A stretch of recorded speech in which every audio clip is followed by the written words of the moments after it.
The Black Empowerment Foundation, BEF, says it will formally file criminal charges today against Citibank and 17 others.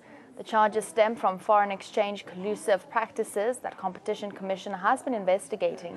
The Commission in February referred the collusion case to the Tribunal for prosecution. The case involves 18 banks, including 3 of South Africa's bigger banks. The Commission has been investigating price fixing and trading of foreign currency pairs involving the rand since April 2015. Well, let's cross live to that now. Or blindly accused of collusive behavior, but in fact have admitted to such unacceptable behavior that robs from each and every South African, but even more importantly, the poor and the destitute. On the 20th of February 2017, Citibank filed a settlement submission, a consent order, effectively an admission of guilt, with the Competition Tribunal, whereby the Commission granted what we term a soft penalty to Citibank in return for information and proof that will implicate the other 17 banks involved in the abuse of the South African rand to create profits and earnings at the direct expense of all South Africans. The Prevention of Organised Crime Act, as well as the Prevention and Combating of Corrupt Activities Act of the Republic of South Africa, demands that it is our duty, it is the duty of any and all South Africans to report any criminal act. Failure to comply with this is in itself a crime for aiding and abetting that crime. Furthermore, Section 73A of the Competition Amendment Act allows for the criminal prosecution of any director, executive, or any person having management authority that commits an act where the company has been found guilty, or alternatively entered into a consent order with the Commission or the Tribunal. The monopoly held in the banking and finance sector, which from the outside looks to be self-regulating and is answerable to no one but themselves who control it, and who have consistently implemented legislation through its lackeys to prevent and prejudice new entrants into the sector. This has effectively ensured that no black-owned or black-controlled bank can be established in the new South Africa. These corporate racketeers must be charged for their crime of fraud, racketeering, corruption, and possibly treason against the citizens of South Africa.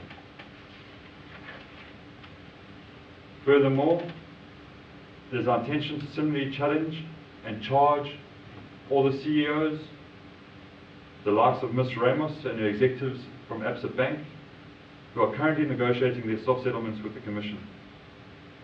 Ms. Ramos's public apologies are in themselves an admission of guilt, and we demand that the criminal investigation extends to all of the other 17 banks implicated.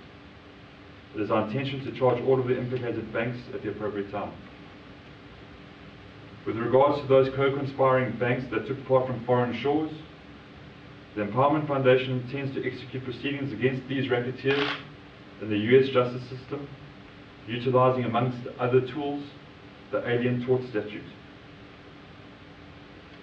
Whilst underprivileged, destitute and hungry citizens are jailed for stealing a 13 rand loaf of bread, a basic necessity to survive, companies and their executives are stealing billions from South Africa and from its economy and its citizens. Yet nothing happens to these people. Racketeering and corrupt collusive actions, theft, is going unpunished. Why is the National Prosecuting so quiet on these white-collar crimes, whilst billions have been eroded from the South African economy, thereby affecting all South Africans, especially the poor? Are they untouchable? The Black Empowerment Foundation insists that all those implicated are fined and jailed as a warning to all those that rape, pillage and manipulate our economy. That a line has been drawn in the sand, no more. This action serves as both justice as well as a deterrent to those people and companies and corporations who continuously think that they are above the law, who can hide behind the corporate veil, and who think that they can pay their way out of being convicted of crimes against the citizens of South Africa. Furthermore, The BEF formally requests the NPA, the National Prosecuting Authority, to investigate the possibility that these crimes may be regarded as acts of treason against the Republic. Amongst the many definitions of treason handed down by our courts through the years and decades, the following extract is most apt. Treason must have present hostile intent, but hostile intent also exists where one intends unlawfully to impair or endanger the independence or security of the state, or to coerce the government to adopt or to refrain from adopting a certain line of action. In this economic world, economic domination by foreign forces is a hostile intent. So too is colluding to ensure the financial strength of the sovereign state is intentionally weakened, making the state vulnerable to foreign economic domination. The BEF will not rest until we have fulfilled the following objectives. South African law is not selective. It is impartial, whether rich or poor. This must be achieved. The banking monopoly is held accountable for its crimes against South Africans, and until such time that it is truly black-owned, until a truly black-owned and managed bank operating outside and in opposition to the collusive, monopolistic banks on behalf of all South Africans is established. That examples are made of the office bearers and the executives and management of these institutions by seeing their incarceration utilizing the might of the laws of the Republic of South Africa. That maximum fines are raised against all of those institutions found guilty of such crimes by the Competition Tribunal. That corporate South Africa realize that no one is above the law.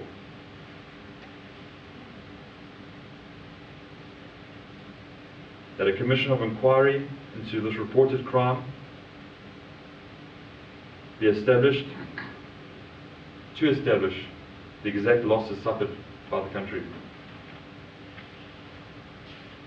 And finally, a quid pro quo. There's been a lot of finger pointing in the media lately. And if the banks can close and lose the accounts of the likes of Oak Bay, which is the most recent example, for yet unproven allegations and theft, then it is only fair that the government close all of their operating accounts with the banks, because these banks have been implicated and to some degree admitted guilt to the offences of fraud, corruption and racketeering. I thank you.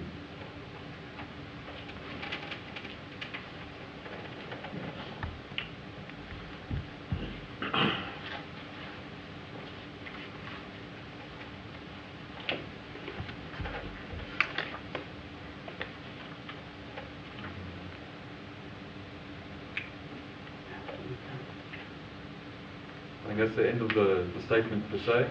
I'm not sure if we would like to open questions to the floor.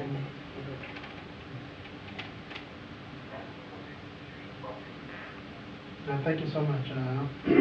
What I want to know, have you possibly established how much capital flight, is currently happening in the country, I'm talking about those individuals and corporations also. There might be even some of the bank executives, conducting, what we call capital flight in the country. In terms of the access to information, we wrote a request to the Competition Commission to access this type of information prior to laying charges, and they replied back saying that the information is privileged at this point, and this is one of the motivating reasons why we've approached the SAPS, so that they can get a Section 205 warrant and obtain that information. We don't feel that the Competition Tribunal should necessarily be sitting with this information for civil matters. Ryan, could you just take us through the charges and just elaborate for us? Sure.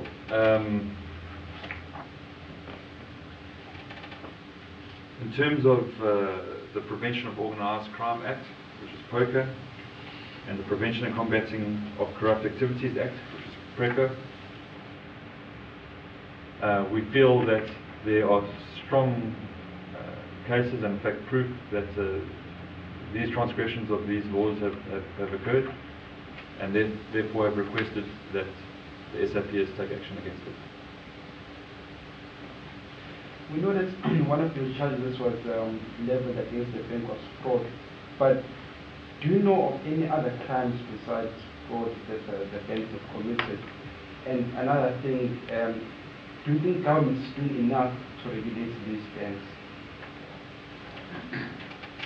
First of all, I'd like to not transgress onto other issues with regards to the banks and their activities. We heard today specifically about these transgressions that we know, that guilt has been admitted, that Citibank has given information to the Commission regarding these collusive behaviours. Ours as the members of the society is to ensure that the justice is made, and whenever there's admission of guilt, proceedings must happen and must be transparent.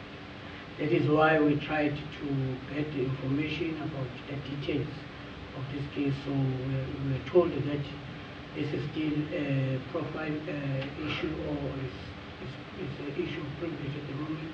We can't get hold of it while there are still proceedings. So therefore, to ensure that something is happening, to ensure that it is in the light of the society, to ensure that it's discussed, is exposed like any other issue that happens. So we made sure that we rather open the case, which is the only way that you can do as a member of the society, on behalf of the whole of South African citizens. To your question, Steve, and to you with regards to fraud, it's not only fraud, it's fraud, corruption, and racketeering. That is just the manner that the whole charges have been unpacked, which then informs the admission of guilt, like my colleague has stated. Ron, you touched on various factors as to why a purely black bank does not exist currently. Could you perhaps tell us about hurdles which prevent such a bank being in existence? Because we do see obviously the traditional Western Bank, and now we see a number of Islamic banks and even Islamic banking systems. But why so much, you don't believe, why so much so the existence of a black bank? Well, we refer to the monopolistic behaviours. Now, if you look at the entire finance sector, you find that very few people control the entire sector. They have tentacles everywhere. The barriers to entry for the banks have changed substantially through the years. With minimum, we understand that we went through the economic crunch, but consistently the barriers to entry keep on raising in terms of capital requirements and so on and so forth. The fact that these banks are historical in nature and they've been colluding for years, we don't want to digress today and go into the issues regarding the loans of the Reserve Bank to save the likes of ABSA and their predecessors. But there's no question that there's been strong resistance. In fact, for the first time in 11 years, the Reserve Bank only issued 3 new licenses last year. The timing itself is questionable and suspicious at best. My question was, do you think the government is doing enough to regulate these banks and punish them should they be found guilty? I'm sorry, we didn't answer that question. The answer is very simply no. And we're hoping that this will be the start of getting our house in order.